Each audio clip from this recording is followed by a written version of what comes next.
ఒక నిండు గర్భిణీ స్త్రీ గుడి లోపలికి వెళ్ళడం వల్ల అక్కడ ఉండే అయ్యనార్ బయటకు వచ్చి కూర్చున్నాడు. ఇప్పటికీ ఆ అయ్యనార్ గుడి బయటే ఉన్నాడు. ఆ గుడి లోపల ఖాళీగానే ఉంది. అయ్యనార్ అంటే తమిళ్లో దేవుడు అనే అర్థం. చాలా సంవత్సరాల క్రితం ఒక గర్భిణీ స్త్రీ అడవిలో చెక్క పొలాల కోసం వెళ్తుంది. ఆ టైంలో భయంకరమైన వర్షం మొదలైంది. ఆ వర్షం నుండి తప్పించుకోవడం కోసం ఆ స్త్రీ ఈ గుడి లోపలికి వచ్చి అయ్యనార్ విగ్రహం ముందు కూర్చుంటుంది. ఆ స్త్రీ నిండు గర్భిణితో ఉంది. ఏ టైంలోనైనా బిడ్డ పుట్టవచ్చు. ఆ స్త్రీ గుడి లోపలికి రావడం వల్ల ఒక స్త్రీ ఉన్న చోట మనం ఉండకూడదని, తనకి ఇబ్బందిగా ఉంటుందని ఆ అయ్యనార్ గుడి నుండి బయటికి వచ్చి కూర్చుంటాడు.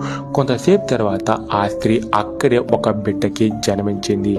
బిడ్డ పుట్టిన చోట అంతా రక్తంతో ఉంది.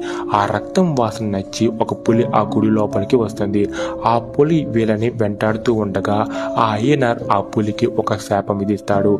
అప్పుడు ఆ పులి అక్కడే శిల్పంలా మారిపోయింది.